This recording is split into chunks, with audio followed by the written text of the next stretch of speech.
বাংলাদেশের সরকারি হসপিটাল এবং ইন্ডিয়ার সরকারি হসপিটালের মধ্যে কোন পার্থক্যগুলো আপনি নিরূপণ করেছেন? বাংলাদেশে তো এখানে মানুষজন গেলে এখানে বিভিন্ন ধরনের টাকা পয়সা চায়, তারপরে বিভিন্ন ধরনের নোংরা থাকে এবং ধাক্কাধাক্কি হয়, মানে লাইন ধরে আবার ওইখানে ঘুষ দিতে হয়, কিছু টাকা দিয়ে ওদেরকে আবার ডাক্তার সিরিয়াল নিতে হয়। এখানে এই সমস্ত গুলো যখন ঝামেলা নেই, জোর ঝামেলা নেই। আপনি বলছেন বাংলাদেশের রোগীদেরকে প্রচুর পরিমাণে হয়রানি করা হয়, সেই হয়রানিটা কি এখানে পেয়েছেন আপনি? না, এখানে কোনো ধরনের হয়রানি নেই।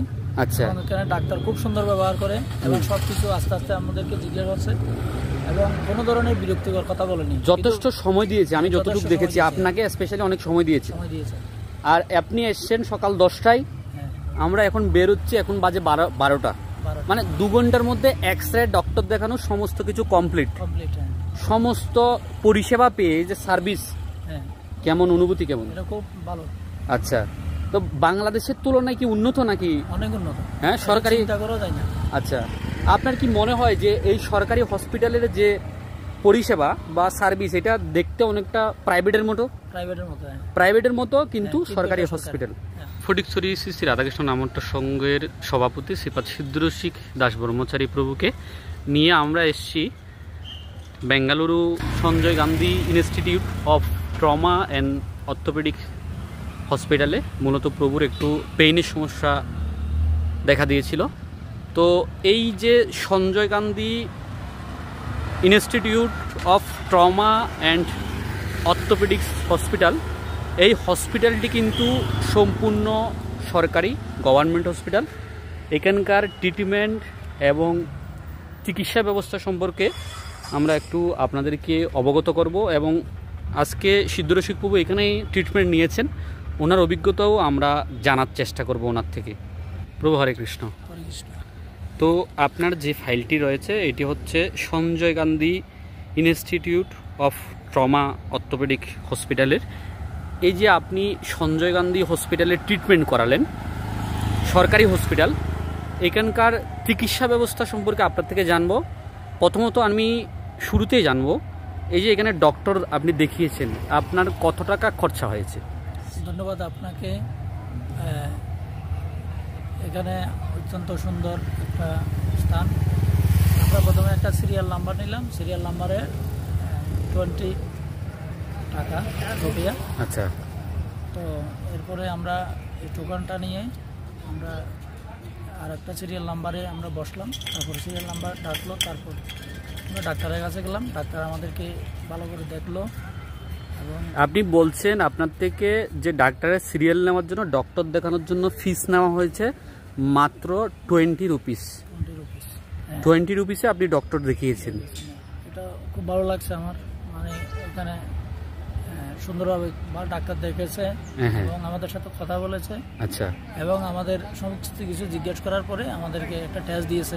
আচ্ছা, এই আমাদের এক্সরে। এই এক্সরেটা মাত্র বাইরে নিলে হয়তো 1000 টাকা নিত, এখানে সরকারিভাবে এক্সরেটা করাইছে মাত্র 300 টাকা দিয়ে। 300 টাকা দিয়ে এক্সরে। আপনার ডক্টর ফি নিয়েছে 20 টাকা, এক্সরে ফি নিয়েছে 300, টোটাল হচ্ছে 320, 320 টাকা আপনার খরচা গিয়েছে। ডাক্তার আপনাকে ট্রিটমেন্ট দিয়েছে, মেডিসিন লিখে দিয়েছে, বলছে এগুলো খেলে আপনি ঠিক হয়ে যাবেন, তাই তো? এই যে এই হসপিটালের পরিষ্কার পরিচ্ছন্নতা নিয়ে আপনার অনুভূতি কেমন লেগেছে? পরিষ্কার পরিচ্ছন্ন এবং স্বাচ্ছন্দ্য, একটা সবকিছু মিলিয়ে একদম বিউটিফুল প্লেস। প্রভু, আপনার ফাইলটা আমি একটু দেখব, যে হাতে আপনি এই যে সঞ্জয় গান্ধী হসপিটালের ফাইলটা নিয়েছেন, এটি সম্পূর্ণ অর্থোপেডিক্স হসপিটাল। শুধু গৌরভক্তমণ্ডলী আপনারা দেখুন প্রভুর যে ফাইলটা, সেটা আপনাদেরকে একটু দেখাচ্ছি। এই হচ্ছে প্রভুর ফাইল, এখানে দেখতে পাচ্ছেন আপনারা প্রভুর সমস্ত ডিটেইলস এখানে লেখা রয়েছে। এখানে দেখতে পাচ্ছেন প্রভু থেকে কত টাকা ফি নিয়েছে সেটাও এখানে লেখা রয়েছে। এখানে এই যে ফি, এখানে এই যে ফি লেখা রয়েছে, এখানে 20 টাকা ফি আপনারা দেখতে পাচ্ছেন। আর সমস্ত মেডিসিন এখানে লিখে দিয়েছেন, অ্যাডভাইস লিখে দিয়েছেন, এবং এইদিকে প্রভুকে যে মেডিসিনগুলো খাবে সেগুলো লিখে দিয়েছে। পাশাপাশি আমরা একটা এক্সরে করিয়েছিলাম, সেই এক্সরে বিলটা এখানে রয়েছে। এক্সরে বিল আপনারা দেখতে পাচ্ছেন, এখানে 300 টাকা নেওয়া হয়েছে। এই হচ্ছে সেই এক্সরে রিপোর্ট। প্রভুর শোল্ডার পেইনের জন্য তিনি এসেছিলেন। তো তো প্রভুর যে বক্তব্য, তিনি বলছেন এখানকার পরিষেবাতে উনি যথেষ্ট সন্তুষ্ট, এখানকার ট্রিটমেন্ট খুবই ভালো লেগেছে ওনার। তো আপনারা যদি বাংলাদেশ থেকে বেঙ্গালুরুর সরকারি হসপিটালে চিকিৎসা সেবা নিতে ইচ্ছুক হন, তাহলে আমাদের সাথে যোগাযোগ করতে পারবেন। আমরা আপনাদেরকে সমস্ত রকমের সহযোগিতার হাত বাড়িয়ে দেব। অর্থোপেডিক্স থেকে শুরু করে নিউরো সায়েন্স, বাচ্চাদের ব্রঙ্কাইটিস, ক্যান্সার, যে কোনো ধরনের পেশেন্ট, হার্টের পেশেন্ট, আপনারা আমাদের সাথে যোগাযোগ করতে পারবেন। আপনি কি বলেন প্রভু, তারা কি আমাদের সাথে যোগাযোগ করলে সমস্ত ভালো পরিষেবাগুলো পাবেন কি? অবশ্যই। ভক্ত হলেও প্রসাদ থেকে সমস্ত রকমের সহযোগিতা করবেন, আমি বুঝতে পারছি। এটা সুন্দর একটা দিক। শুধু গৌর ভক্তমণ্ডলী, তো আপনারা ভালো থাকবেন, সকলে সুস্থ থাকবেন। আজকে এখানেই বিদায় নিচ্ছি, আবার নতুন কোনো ব্লগ ভিডিও নিয়ে আপনাদের সাথে দেখা হচ্ছে। আজকে Sanjay Gandhi institute of trauma and orthopaedic hospital থেকে বিদায় নিচ্ছি। হরে কৃষ্ণ, জয় শিল প্রভুপাদ কি।